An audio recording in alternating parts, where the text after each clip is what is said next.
To hearing Ori history. There are some of us who cannot conceive of the fact of Myrtle Beach being very different from what it is now.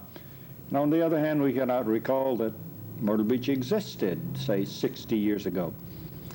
Today, our guest on Hearing Ori History is Mrs. Lucille Gardner, Mrs. S.K. Gardner.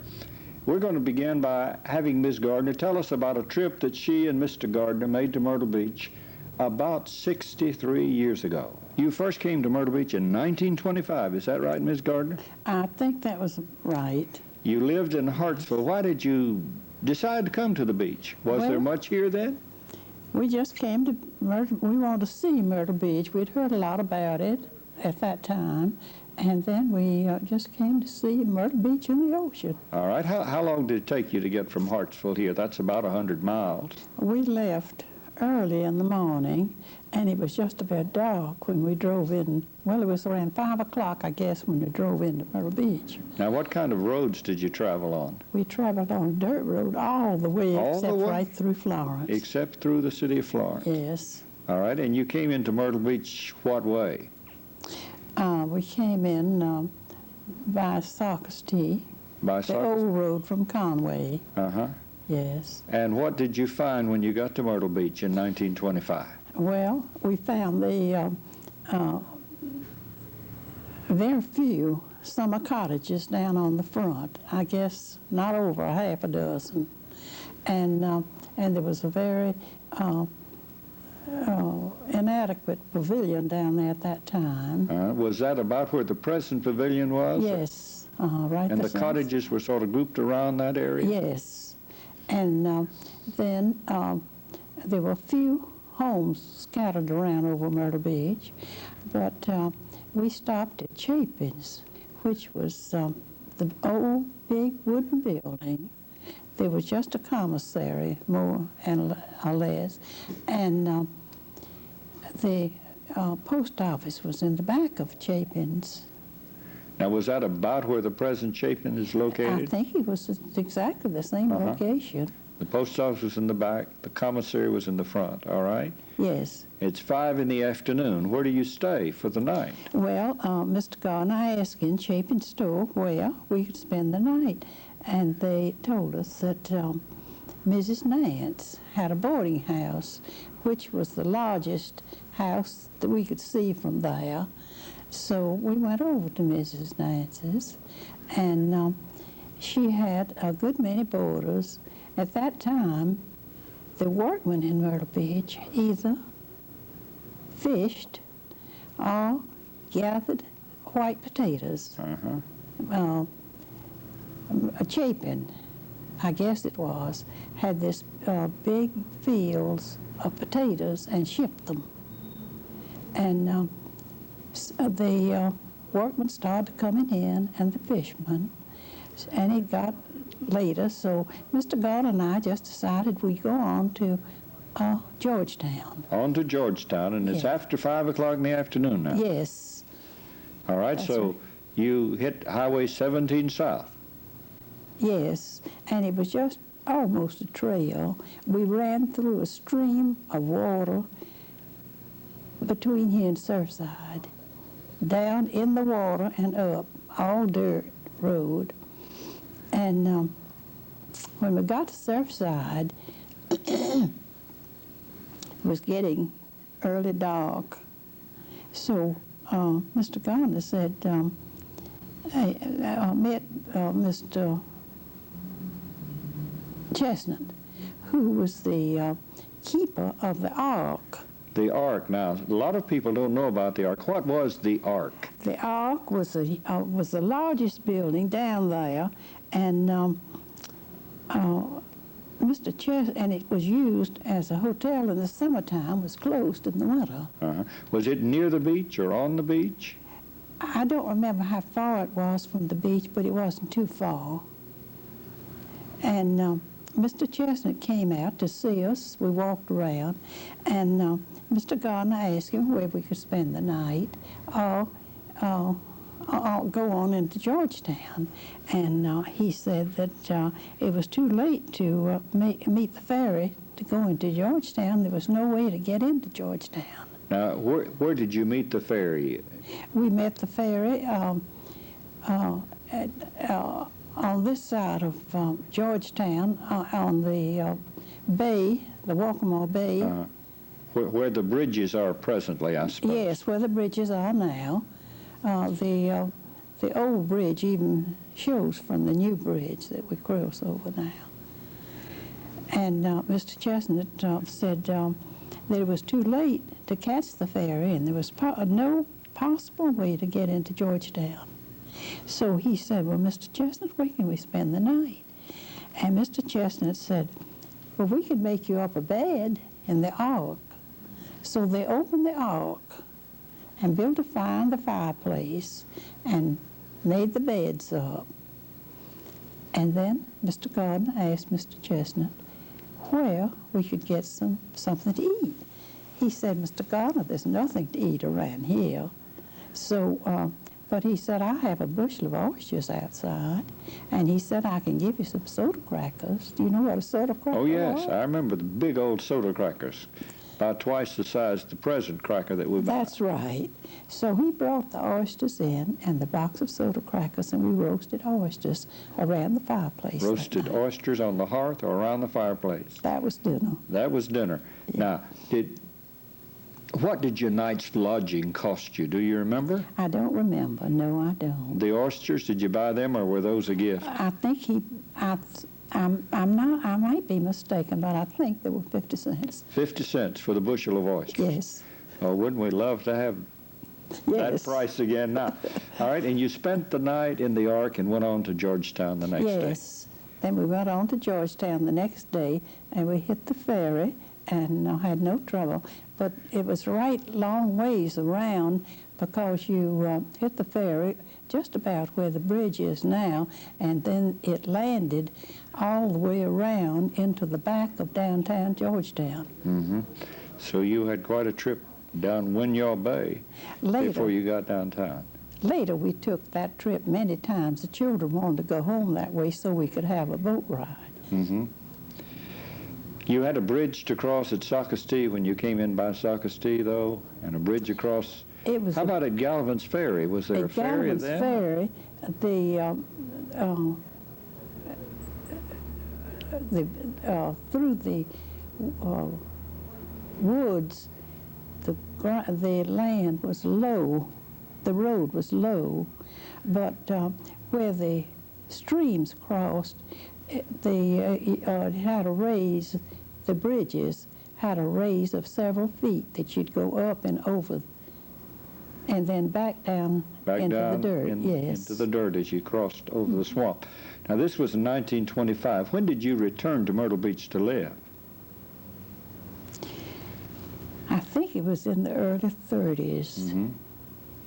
And Mr. Gardner was in real estate, I believe? Yes, he was in real estate here.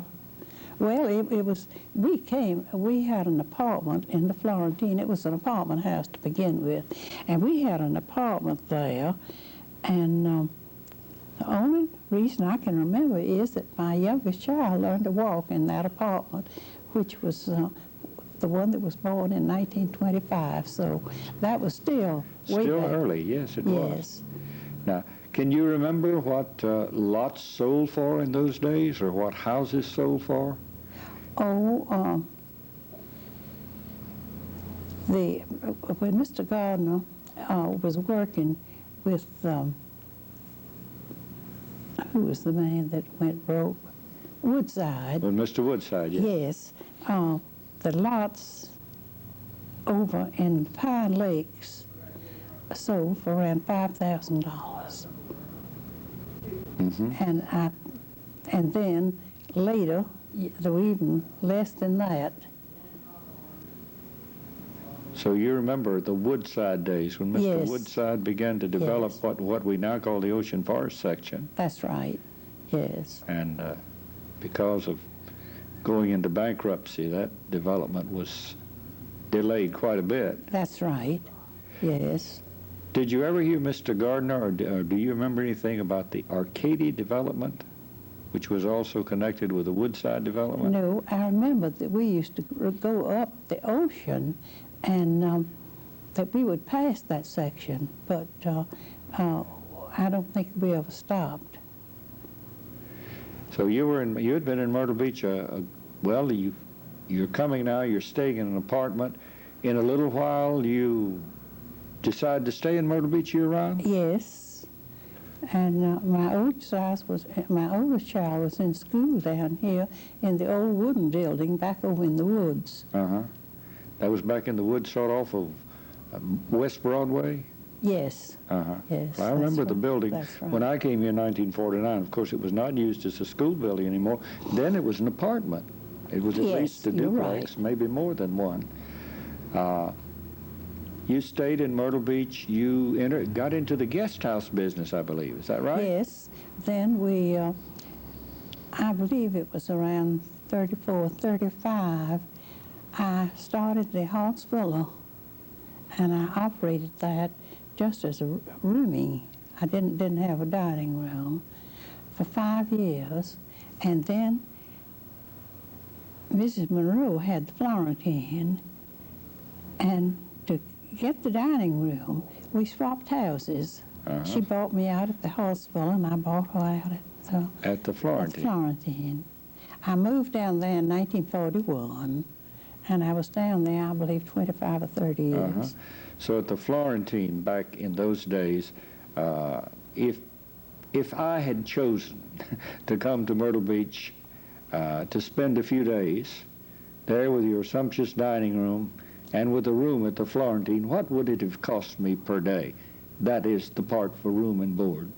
Well, I think room and 3 meals would have been approximately $2.50 to $3 a day. Room and 3 meals, $2.50 to $3 a day. That's right. That's right. At sunny Myrtle Beach. That's the sunny Myrtle Beach. That was in the early 40s. Yeah, Things have changed somewhat, haven't they? quite. You can remember then the beginning of the incorporation of Myrtle Beach as a town or a city. Oh, then. yes. Yes, I do. Were the elections very excited or heated in those days? No, it was, I don't think so. I believe Mr. Who was our first mayor? Mr. Harrelson was our first mayor, Mr. was Harrelson, yes. Yeah, I well remember when Mr. Harrelson was, his daughter was a very good friend of my daughter's. Mm-hmm. Do you remember the fire department in those days? Which was strictly volunteer for a long, long time, Yes. I know. But I don't believe I remember that. We never had a fire.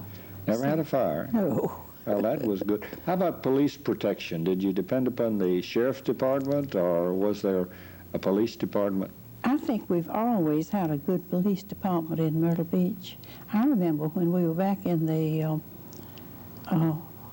Hartsville, a hurricane was coming, and almost everybody left the beach, but a few people stayed over. And I woke up in the middle of the night and went upstairs to just look out the front door and see the ocean, how near it had come in. And I heard someone breathing in the front room next to the door, snoring, and there wasn't supposed to be anybody in that room. Well, I rushed back downstairs, and my son was helping me, and we called the police. And by the time I got back upstairs, there were 2 policemen up the outside stairway standing at the door. So we've always had excellent police department in Myrtle Beach. Now, you mentioned that particular hurricane. You were here, I'm sure, during Hurricane Hazel. Yes, oh yes. Which was the big one. That's right. What do you remember particularly about Hurricane Hazel? Well, we almost everybody went over to the schoolhouse. We didn't go until they ordered us off of the boulevard, and we went over to the schoolhouse, and I sat down right next to Miss S.P. Gardner. Mm-hmm. And just about that time, there was a terrible noise, and the roof, the tin roof, on the athletic department blew off in the schoolhouse. And Mr. Gardner came in, and Miss Gardner looked at him, and she said, "I can tell the pier's gone." He said, "Yes, the pier's gone." Mm-hmm. Now this Mr. Gardner, Mr. S.P. Gardner, or Captain Sam Gardner, as he was lovingly called by many, Yes. operated the Ocean Plaza, which also had what is now referred to as the 14th Avenue Pier, That's right. or what's left of it. So he came in and said the pier was gone. This was in 1954, I believe, when I Hurricane believe that Hazel was came. right, yes. Now, how long did the group stay in the schoolhouse for protection? Oh, we stayed until it was in the early afternoon, and then we went back home, and at 4 o'clock we were all walking down on the beach until the policeman ran us off. Mm-hmm. Nobody was allowed down because there was so much destruction and looting until you were not even allowed to walk on the boulevard. Right. I remember the National Guard was called in to protect property. That's right. And you had to have a pass to get on the boulevard. You're right. Yes. I remember I some think I still have my pass. I found mine some time ago, but I think it probably is gone, but I should have saved it. Mm-hmm. I didn't live there, of course, but a number of our church members did, and so I was able to get a pass so that I could go and see them and encourage them, sympathize with them, whatever feelings were appropriate to share them with them. That's right. But I remember quite well the way it was. A long time ago, I remember hearing people talking about a boardwalk.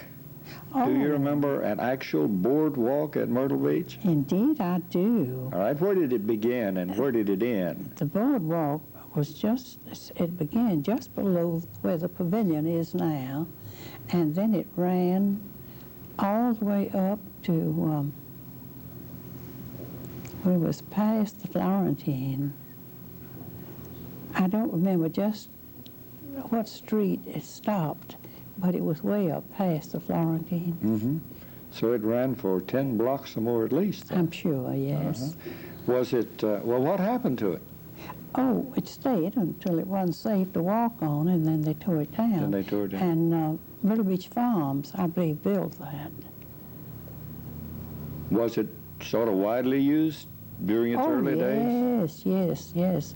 We all had dinner early so we could get out and walk on the boardwalk. Walk on the boardwalk. That was the place to go, because the streets were still... Streets were still Dirt. unpaved. Yes, So the boardwalk at least was a sort of paving, if you can call it that. that's right. We enjoyed the ocean then. Right. I recall people saying that back then that the amount of fishing that went on in the fall and perhaps in the spring was much greater than it is now. Oh, most of our fish came in late in the afternoon when the boats would come in right up and down the strand, and we would go down and buy the fish right on the strand.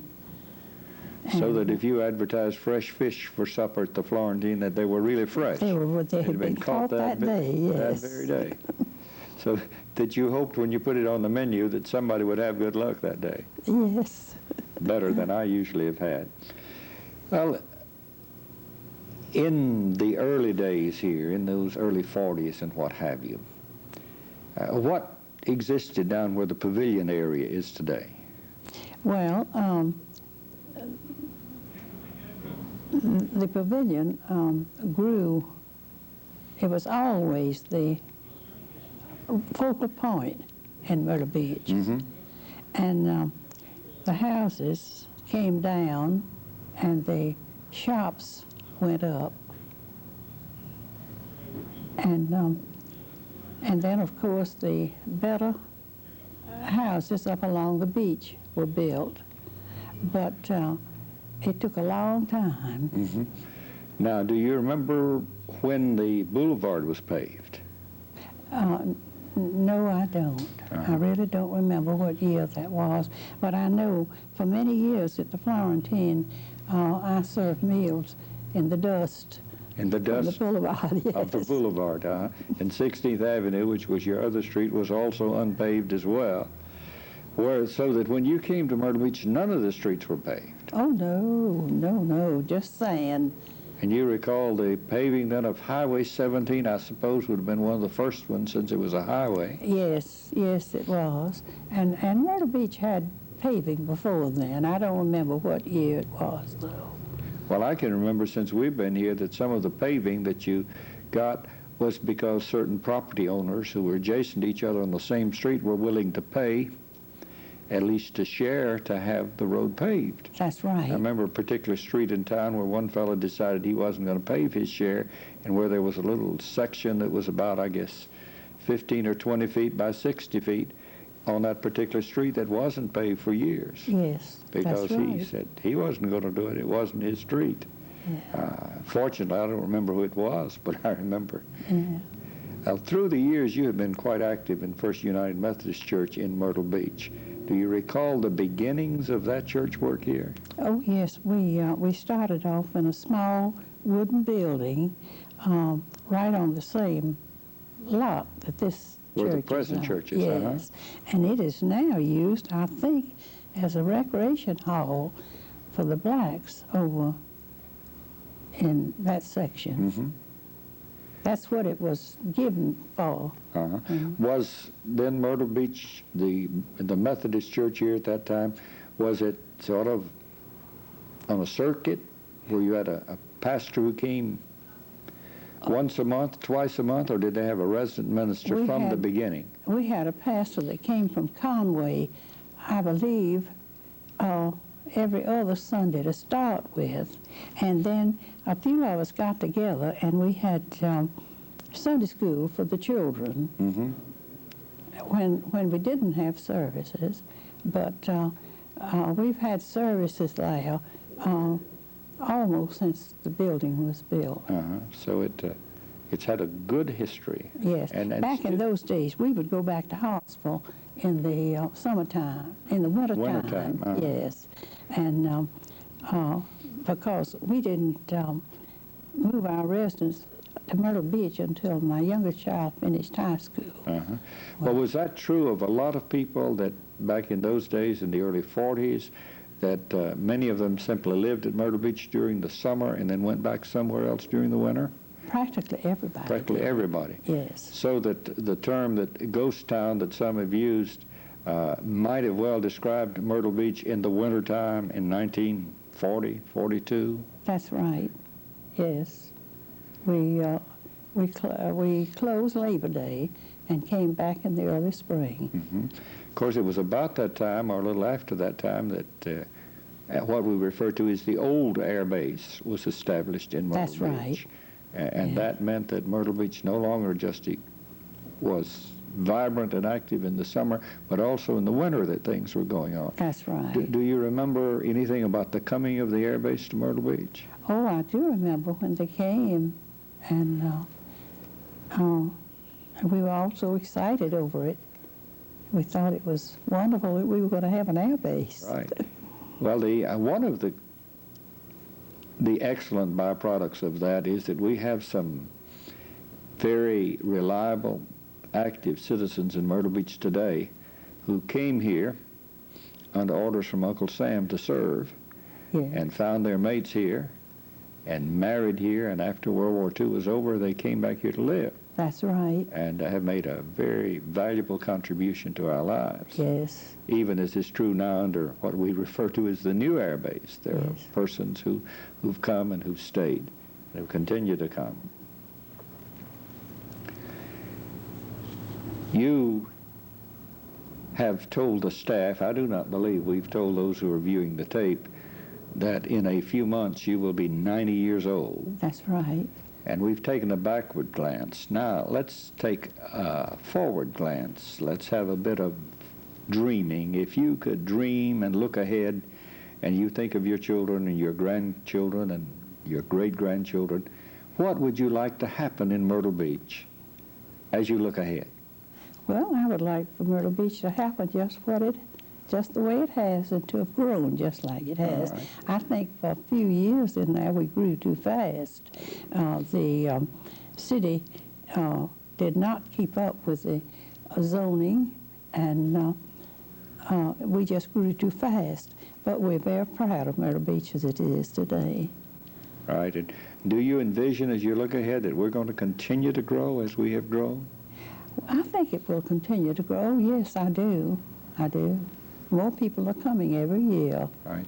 And we have, and this is not official, but from observation, I would say we have an increasing number of retirees who have chosen to come to Myrtle Beach. Yes. Or who've chosen to remain in Myrtle Beach rather than to Yes. go somewhere else. I was at the first meeting when the retirement club was organized and was a member of it for a number of years, but then it grew so big and so many people until I retired from that. You retired from the retirement club because it got That's too right.